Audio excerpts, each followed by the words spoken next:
Buenas tardes, estimados hermanos. Tarde, noche, ¿no?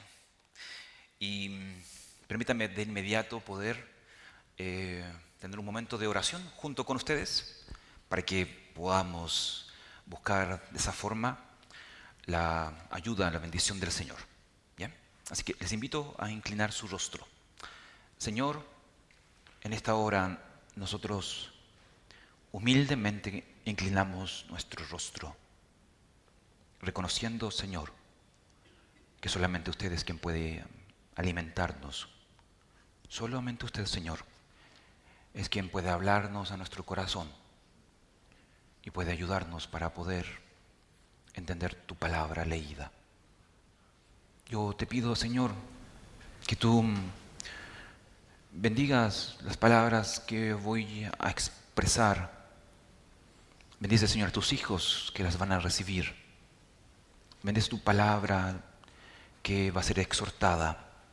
Aliméntanos, Señor. Abre nuestros ojos también. Permite que esta palabra pueda ser útil, edificante, a que nuestro corazón sea un corazón receptivo y no seamos oidores olvidadizos. Señor, nos humillamos ante ti y como niños pedimos de ti alimento. Señor, bendícenos, te lo pido, en el nombre de Jesús. Amén. Amén. Muy bien, hermanos, quiero invitarles a que no cierren sus Biblias, sino que me acompañen con sus Biblias abiertas para que podamos mirar algunas partes de este pasaje. Un pasaje que a veces puede ser un poco controversial, pero que es la forma en la que nosotros intentamos alimentarnos sabiendo que siempre necesitamos de la ayuda de Dios. Y hace ya un tiempo nosotros hemos estado trabajando esta carta de Primera de Juan y en esta carta hemos abordado varias cosas acerca de este asunto de vivir como Él vivió.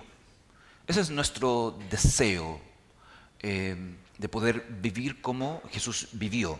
Y Primera de Juan ha sido como un mapa que nos ha enseñado algunas cosas, algunas verdades.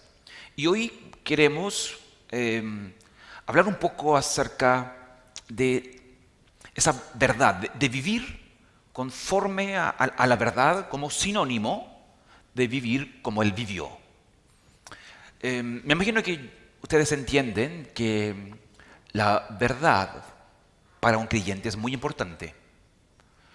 Para un creyente la verdad es un medio por el cual nosotros hemos sido liberados del dominio del pecado, hemos sido liberados también del mundo y todos sus deseos, hemos sido liberados de la culpa y hoy como hijos miramos a Dios, nuestro Padre, sin temor.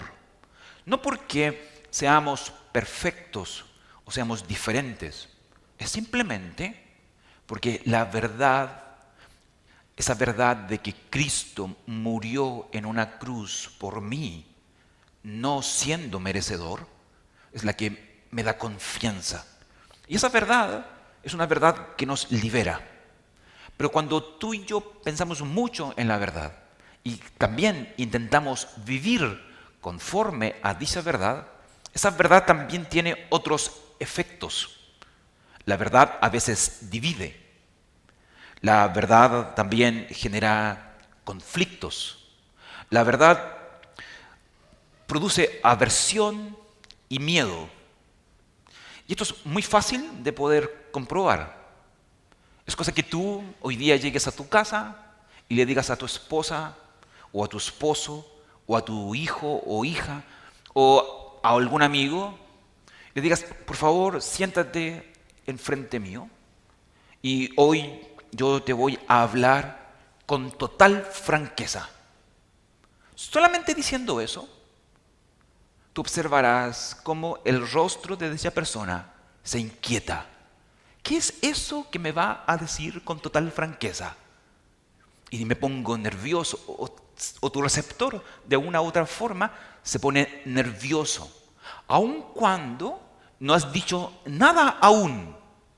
Pero el solo hecho de prometer que vas a decir la verdad y vas a ser franco, eso ya inquieta a tu receptor. Yo no sé cuánto tú valoras la verdad, ser verdadero, ser veraz. No sé qué harías por mantener la verdad sin ser tergiversada. No sé qué tan honesto eres tú con tus amigos, con tu novia, con tu novio, con tu esposo, con tus hijos, con tus amigos. Y obviamente si amas la verdad, sería interesante también saber cuánto odias la mentira, cuánto odias la falsedad, cuánto odias el engaño, la hipocresía. De alguna manera, tu vida es un reflejo de cuánto tú aprecias la verdad. Y yo quiero hoy día, a partir de este texto que hemos leído, poder mostrarles que vivir como Jesús vivió involucra en este pasaje no solamente no amar al mundo como lo vimos la vez pasada, sino también renunciar a todos aquellos que tergiversan la verdad. Yo quiero que hoy día ustedes salgan de aquí, ustedes junto conmigo. Hoy día salgamos de aquí abrazando este compromiso de vivir de forma honesta, de vivir de manera veraz.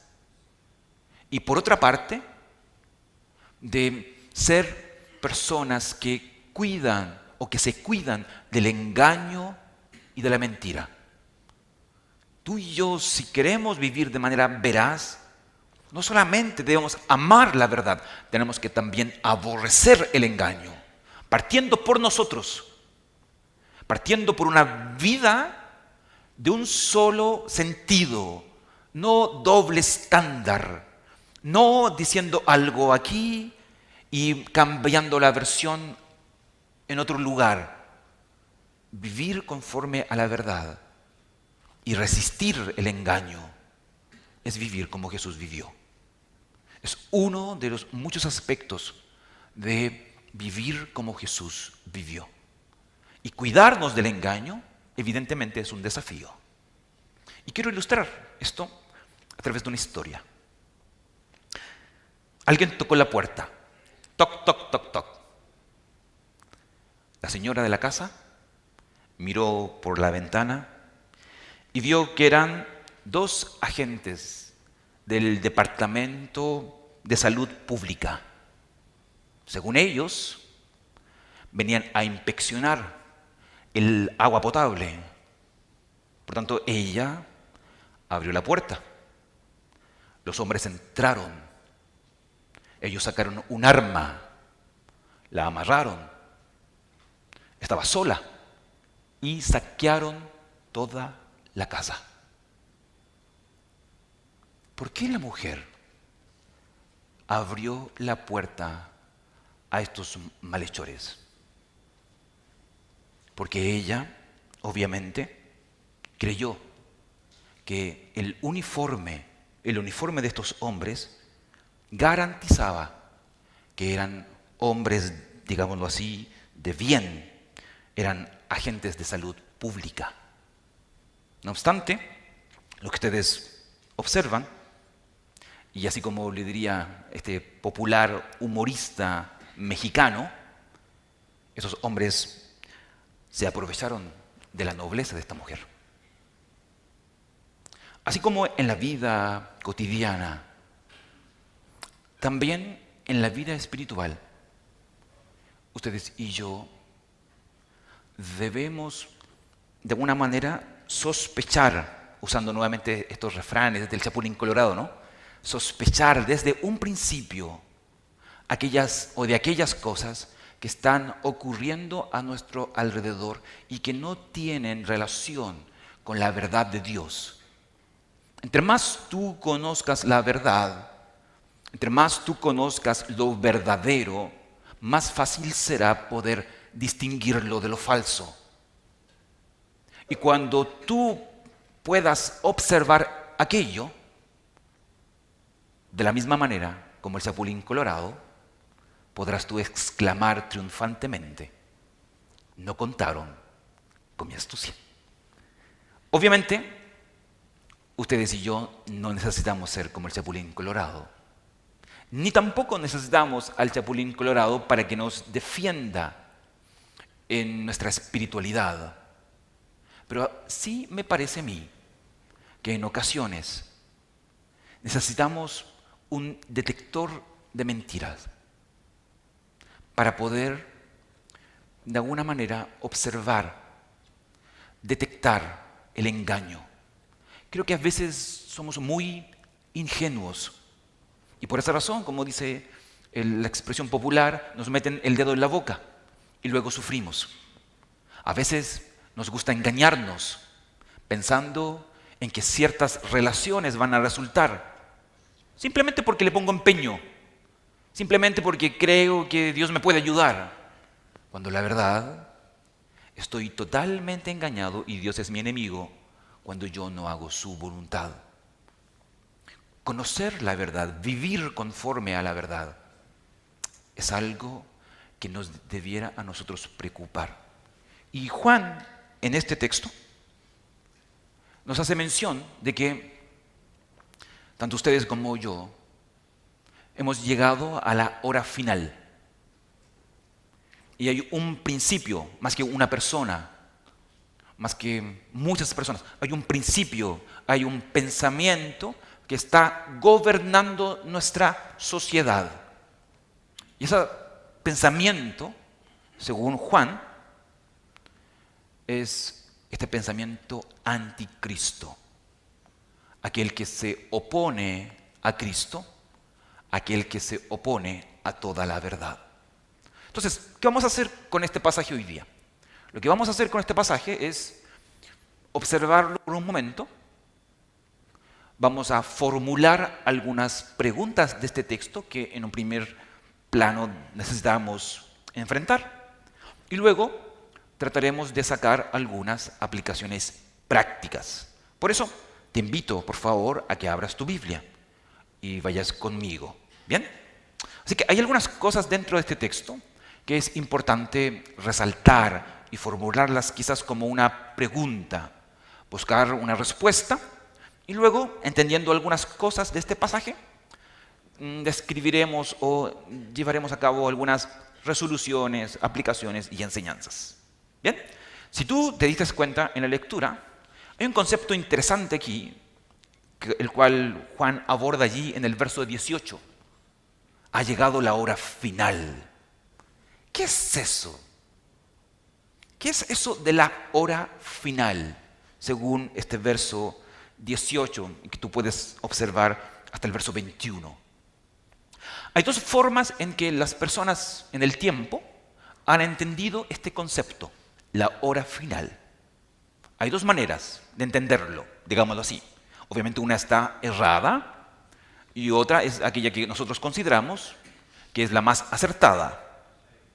La primera de ellas es entender este concepto como si Juan estuviera pensando en la hora final de manera cronológica, pensando en un día y en un momento en el que Cristo regresa y anunciando de alguna forma que Cristo en su tiempo iba a llegar antes que el gallo cantara. Muchos liberales, personas que ven este pasaje y que interpretan este pasaje como si Juan estuviera anunciando un día y una hora, dicen que el apóstol Juan aquí se equivocó, porque esa hora nunca llegó y que por lo tanto Juan estaba engañado. Sin embargo, si ustedes conocen un poquito el Evangelio y saben cómo Jesús, ¿cierto?, habló acerca de su venida, una de las cosas que él resaltó fue que ni el día y ni la hora eran posible poder definir. Por tanto, nosotros tenemos que entender que Juan, cuando habla acerca de la hora final, en el verso 18, él no está pensando en este concepto en un sentido cronológico, sino en un segundo sentido. ¿Y cuál es este? Sentido teológico. ¿Y por qué? Porque hay dos acontecimientos que a Juan, el apóstol, le están abriendo sus ojos y le está diciendo: ha llegado la hora final. ¿Y cuáles son estos dos acontecimientos? Número uno, falsos cristos. Falsos cristos se han levantado. Falsos maestros se han levantado y han comenzado a enseñar falsas doctrinas. Pero no solamente ha pasado eso, ha pasado una segunda cosa: apostasía.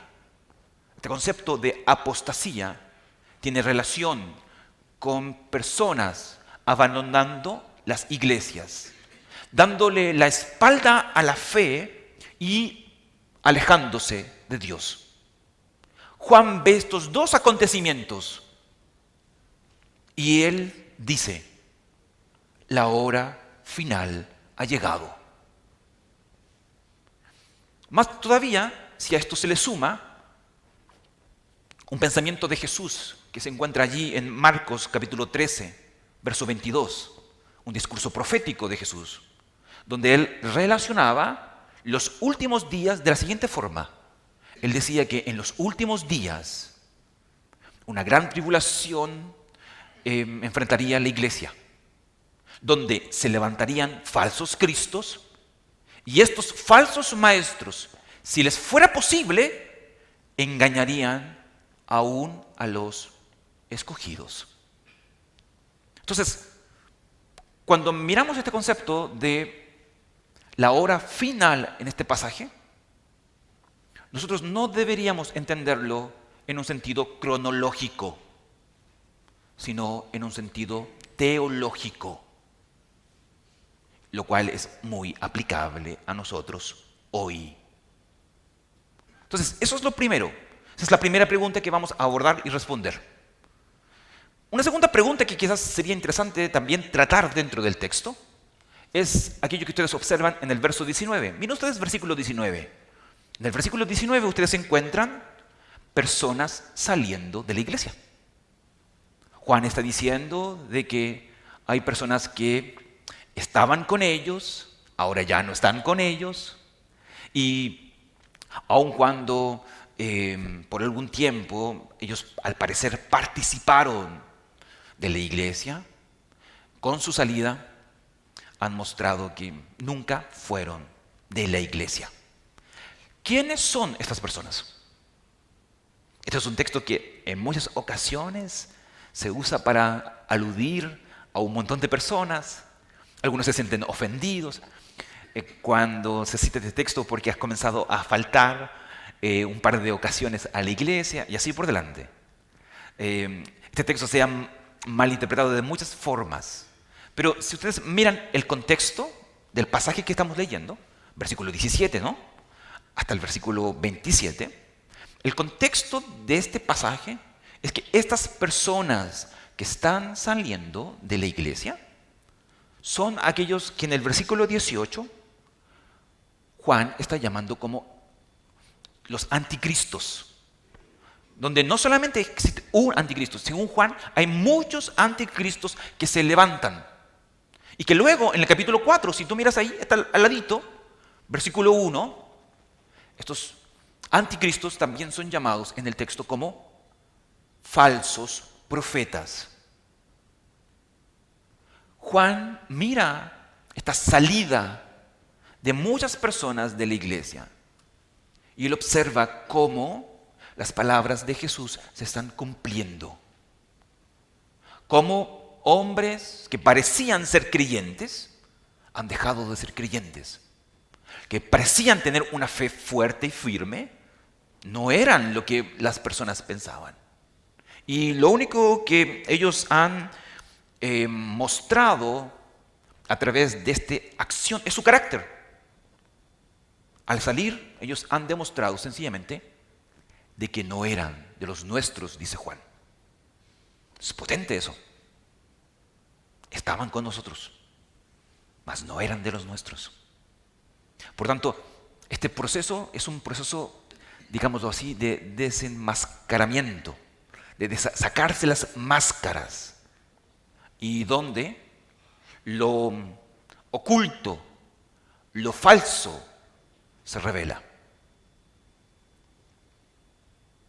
Pablo dice que un día Dios traerá juicio y Él juzgará la obra de cada uno de nosotros.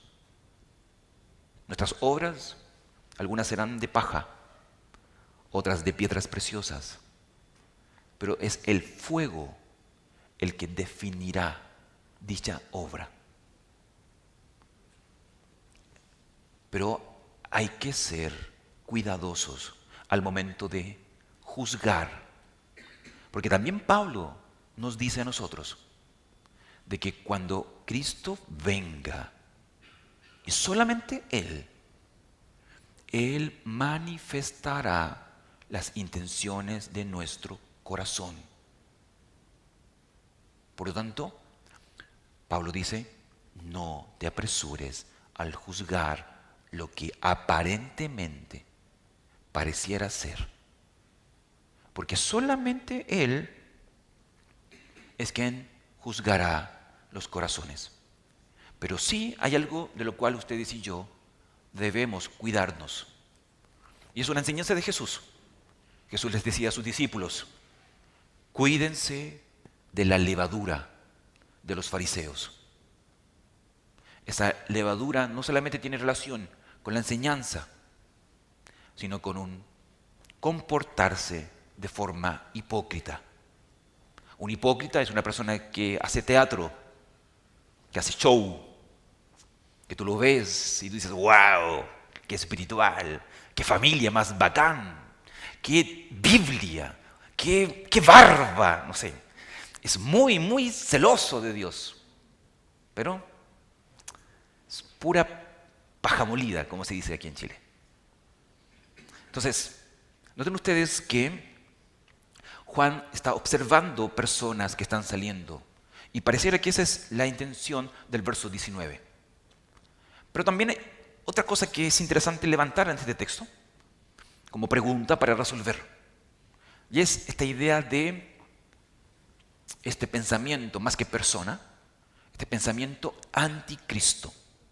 Y que si ustedes miran versículos 22 y versículo 23, ustedes observarán que allí Juan claramente dice que este pensamiento anticristo tiene que ver con la doctrina de Jesús. Ese pensamiento, según los versículos 22 y 23, tiene relación con la negación de que Jesús es el Cristo y de que, en este sentido, Dios se hizo hombre, Dios se encarnó. Y es muy importante que tú entiendas esto. Y quiero que me escuches con claridad. Perdón si soy absoluto con esto, pero lo voy a hacer ahora y muy dogmático. Si tú no crees que Jesús es Dios, tú no eres un cristiano. No lo eres, aunque vengas todos los santos domingos a la iglesia, aun cuando te compres la Biblia de Sproul, aun cuando leas lo que quieras leer, tú no serás un cristiano a menos que creas que Jesús es Dios. Juan está lidiando con eso. Y aquí él no está lidiando simplemente con una enseñanza defectuosa. Él está lidiando con una enseñanza diabólica. Este pensamiento que rebaja a Jesús, a un hombre, a un profeta, es una enseñanza diabólica. La Biblia, el Evangelio, es esta verdad de que Dios vino a este mundo, su Hijo murió en la cruz por mí. No necesitaba yo un hombre que muriera en la cruz por mí, yo necesitaba que Dios muriera por mí. Pero Él tuvo que humillarse y de esa forma hacer expiación por mis pecados. Si tú niegas al Hijo encarnado, no solamente niegas al Hijo. Si tú miras versículos 22 y 23, tú niegas una segunda cosa. Tú niegas al Padre. Observa tú, versículo 23 principalmente. El que niega al Hijo, niega al Padre. Y esto es por dos razones. Primero, porque si tú niegas al Hijo, tú no puedes conocer al Padre. Porque a Dios nunca se le ha visto, dice Juan capítulo 1, verso 18. ¿Sí? Y tú y yo solamente podemos verlo a través de su Hijo Jesucristo. Jesús le decía a Felipe que el que ha visto, quien lo ha visto a él, ha visto al Padre. Y así en adelante. Negar a Jesús es perderse de esta comunión con el Padre y no tener ninguna relación con Dios. Por más que prendas velas en tu casa y hagas oraciones muy formuladas, es Cristo y nadie más que Cristo quien nos permite conocer a Dios, el Padre. Por lo tanto, si tú no tienes una relación con Jesús, si tú no crees en Jesús como Dios y como Salvador, entonces déjame decirte que estás perdido. Estás perdido. Y todo lo que crees que tienes en relación a Dios y a ti es un engaño. Han entrado a tu casa, te han amarrado, te han hecho creer que eres el príncipe o la princesa azul y no te has dado cuenta que te han saqueado. Han hecho todo eso delante de tus narices, sencillamente porque no tienes la luz del Evangelio. Tú necesitas a Jesús para tener una relación con Dios. Sin Jesús no hay relación con Dios. Y por eso Juan es súper enfático en esto. Negar a Jesús como Dios es negar tu comunión con el Padre. No solamente porque Él es quien nos da a conocer, sino que también hay una segunda razón, y que Él ya trabajó en el capítulo 2. Sin Jesús no hay reconciliación. Él es quien hace expiación por ti y por mí. Él es quien intercede por ti y por mí. Sin Jesús, Dios es tu enemigo, no tu amigo. Y estás bajo su maldición constantemente. Entonces, observa que esto tiene implicaciones muy profundas. Negar a Jesús como su único Hijo, el Dios encarnado, no solamente te aleja de su relación con Él y de su iglesia, te aleja también de su relación con el Padre. Y este es el pensamiento diabólico con el cual Juan está lidiando según los versos 22 y 23. Pero hay una cuarta pregunta que creo yo también es importante tener que enfrentar a partir de este texto. Un cuarto asunto, que es lo que ustedes encuentran allí en los versos 20 y 27. Mira un poquito allí, versos 20 y 27, y que tiene que ver con este concepto de unción. ¿Qué es aquello que Juan está hablando que la iglesia ha recibido del santo? La unción del santo, principalmente ahí en el versículo 27. ¿Qué es eso? Eso es un texto que también aquí nosotros necesitamos abordar para poder aplicar algunas cosas de este pasaje a nuestra vida. Si nosotros miramos los textos de Juan, evangelios, cartas, si miramos también la Biblia, nosotros podremos entender de que este concepto de unción está relacionado con el Espíritu Santo. Esa es la manera más correcta de poder entenderlo en su contexto. ¿Y por qué? Porque esta unción que Juan nos está hablando aquí en los versículos 20 y 27 están muy relacionados con la verdad, de conocer la verdad, de permanecer en la verdad, y que dicha unción va a guiarnos hacia la verdad. Y cuando tú miras los escritos de Juan y las palabras de Jesús, Jesús promete el Espíritu Santo que nos conducirá a la verdad. Eso es lo que dice el texto. Juan 14, 16 dice eso. Que Él nos ha prometido su Espíritu para que tú y yo conozcamos la verdad. Y no solamente conozcamos la verdad, sino que dicho Espíritu, dicha unción nos enseñará todas las cosas, cumpliendo de esta forma la profecía de Jeremías 31, que dice que no necesitaremos maestros, sino que Él nos enseñará todo, sin importar cuál sea nuestra edad o experiencia. El Espíritu Santo obrará en nosotros y nos enseñará la verdad. Y esa es la gran diferencia de que para algunos la Biblia es un libro escrito en chino y no entienden nada. Y por otra parte, personas sencillas que no tienen mucha educación leen la Biblia y hacen observaciones profundas. Porque es el Espíritu Santo quien abre nuestros ojos y nos permite poder entender la verdad. Y esa unción, el Espíritu de Dios, no solamente aquel que nos ha guiado a nosotros. Dice Jesús que esta unción guiará también a los apóstoles a toda la verdad, como ustedes pueden observarlo, porque Él es el Espíritu de verdad, según Juan, capítulo 15, verso 26.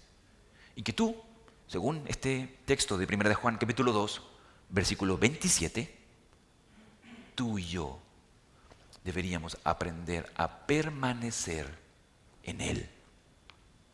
Entonces, ojo, los presbiterianos creemos en el Espíritu Santo y lo necesitamos urgentemente. Anhelamos que Él venga a nosotros en cada momento devocional. Suplicamos por su iluminación. Tú deberías hacer lo mismo. Yo necesito de su Espíritu, de su asistencia, de su iluminación para entender la Biblia. Tú también lo necesitas. De lo contrario, somos engañados. De lo contrario, nos inventamos cosas y de esa forma nos extraviamos. Entonces, observa que hay 4 ideas aquí bien fuertes en relación a este pasaje, como hemos observado. La hora final, el asunto de las personas que salieron, versículo 19, el tema del anticristo y así también el asunto de la unción. Ok, ahora que yo quiero, ya resueltas esas dudas, hacer algunas aplicaciones y resoluciones a partir de este pasaje. Lo primero que yo quisiera que tú entiendas a partir de este texto es que no es solamente en el tiempo de Juan, sino hoy. Tú y yo estamos en los últimos tiempos, en la última hora. Es cosa que tú veas la televisión. Es cosa que tú veas nuestro mundo protestante, católico romano, y te darás cuenta cómo se han levantado falsos maestros, preocupados de su estómago, y han engañado a un montón de personas simplemente para enriquecerse. tú y yo vivimos en la última hora. Vivimos y tú y yo debiéramos esperar una catarata de maldad y de falsedad. Pablo así lo dice en 1 Timoteo, que vamos a enfrentarnos a personas que tienen apariencia de piedad, pero no son piadosos, no lo son.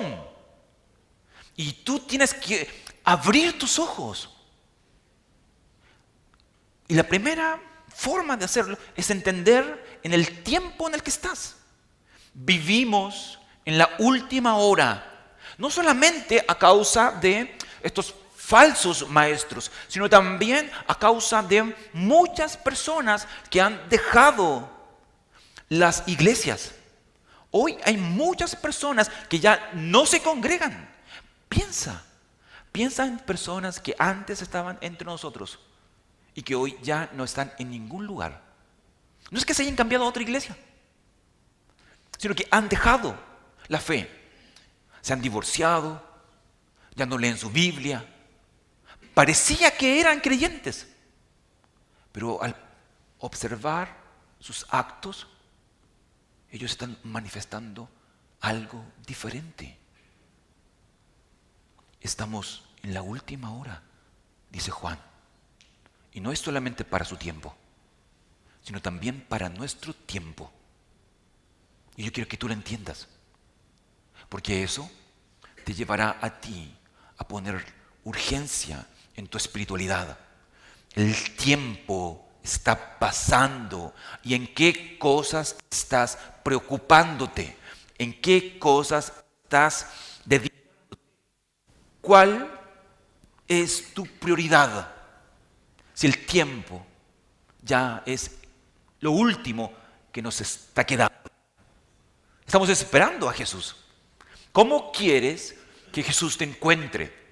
Es una pregunta que tú debieras responderte. ¿Amándolo, obedeciendo, haciendo su voluntad o dándole la espalda? Imagínate si Cristo te encontrara de esa forma, aquel que murió en la cruz por ti, y tú o yo apostatando de nuestra fe, apartándonos de Él. Qué triste sería eso. Entonces, esa es la primera idea que yo quiero resaltar. La segunda idea que yo quisiera resaltar, a la luz del versículo 19 y de la apostasía que Juan está enfrentando, aquí creo que es interesante hacer una diferencia que en la teología a veces se hace, y espero que puedan ustedes entenderla. En la teología a veces se hace una distinción entre aquello que se llama la iglesia visible y la iglesia invisible. La iglesia visible es aquella que tiene relación con una denominación, con personas que asisten a una iglesia y aparentemente son cristianos. Siempre hemos entendido a la luz de la Biblia de que nosotros vivimos entre trigo y cizaña. Y en la iglesia visible entra de todo: cizaña y trigo. Y es allí donde tú debes examinarte. ¿Qué eres? ¿Trigo o cizaña? No obstante, la iglesia invisible es la verdadera iglesia. Y esa verdadera iglesia solamente la conoce Dios. Pablo dice en 2 Timoteo que Dios conoce a los suyos. Pero yo quisiera preguntarte, ¿tú te conoces a ti mismo? ¿Eres tú un creyente? Porque aparentemente aquí Juan está enfrentando una apostasía masiva. Gente se está yendo. Personas que no debían irse, aparentemente, están dejando la iglesia. Y él está observando que su salida, lo único que está demostrando es su carácter. Nunca fueron de nosotros. ¿Tú eres de nosotros o no lo eres? Eso es algo que tú debieras examinarte. Y cuando hablo de nosotros, no estoy hablando de la iglesia presbiteriana, por si acaso. Estoy hablando del pueblo de Dios. ¿Tú eres parte del pueblo de Dios o estás jugando a ser parte del pueblo de Dios? Porque Juan enfrenta eso. Y esa es una segunda aplicación que creo el texto nos lleva a nosotros a reflexionar. Pero también creo que hay una tercera idea que aquí es interesante subrayar. Y es la idea de que los cristianos, tú, yo, debiéramos ser personas que tenemos o debiéramos ser más bien personas conservadoras o tradicionales en relación a su teología. ¿Y por qué lo digo? Porque los falsos maestros comúnmente se caracterizan por traer novedades. Y las novedades, aquellos que están obsesionados con lo nuevo y con escuchar nuevas verdades, nuevas doctrinas, está más cerca de los atenienses que de los cristianos. Si tú vas a Hechos capítulo 17, verso 21, tú te darás cuenta que cuando Pablo llega a Atenas, él se encontró con un montón de personas interesadas en las novedades y rechazaron la resurrección y la cruz de Cristo. Ustedes no son atenienses. Yo no soy ateniense. Soy un cristiano. Y Pablo en Timoteo dice de que en los últimos tiempos las personas tendrán comezón de oír. Ellos van a anhelar nuevas cosas, buscarán nuevos maestros y nunca llegarán al conocimiento de la verdad. Y la razón de eso es que ellos no toleran la sana doctrina, no toleran el evangelio histórico. Yo quiero solamente hacer una observación.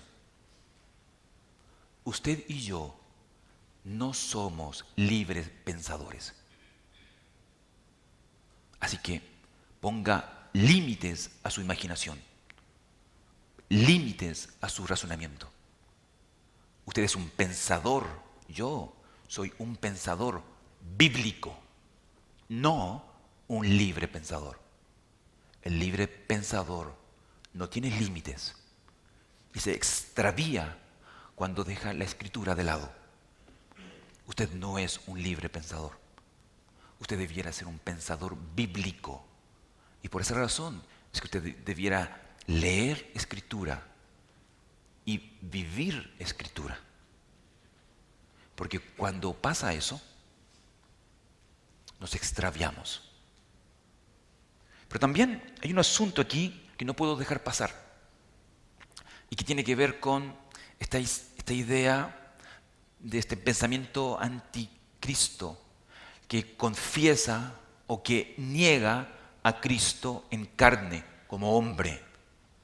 Es importante que ustedes y yo entendamos que confesar o negar a Cristo no tiene que ver con una creencia o una incredulidad privada.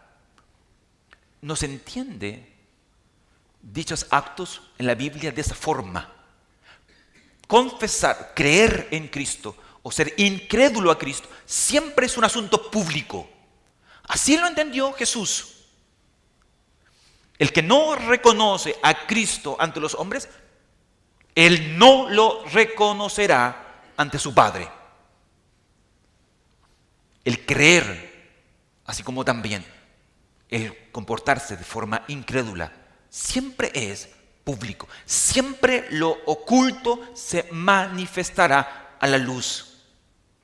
Y eso es súper grave en este texto, porque este texto ya nos ha dicho de que aquellos que niegan a Jesús encarnado, no solamente están privados de esta comunión con el Padre, sino que además de eso, el texto dice que no tienen vida eterna. Es decir, no son creyentes. No son creyentes. Negar a Jesús tiene implicaciones potentes. Y por eso es que tú y yo debemos conocer a nuestro Salvador, creer en Él, amarle y vivir conforme a lo que Él nos enseña. Pero, y con esto concluyo, hay dos conceptos interesantes que a ti y a mí, hoy, así como en el tiempo de Juan, pueden salvaguardarnos del error. Y que Juan no solamente hace advertencias, sino que también genera confianza y capacitación. Él dice lo siguiente, según el verso 24, si tú quieres lidiar contra la mentira y la falsedad, lo que tú y yo debemos hacer es escuchar la palabra apostólica, esa enseñanza que hemos recibido desde el principio y que es el Evangelio. Cuando tú te sometes a dicha enseñanza, tú puedes detectar el error. Pero también hay una segunda cosa, y que ya lo hemos mencionado, y que lo voy a enfocar nuevamente a la luz del versículo 20 y 27. No solamente tú necesitas la palabra, tú también necesitas la unción, el Espíritu Santo.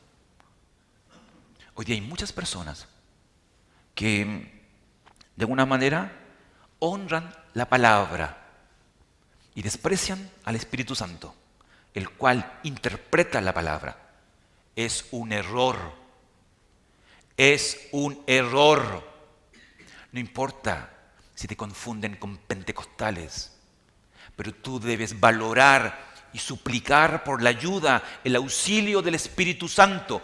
No puedes entender la palabra de Dios sin el auxilio del Espíritu Santo.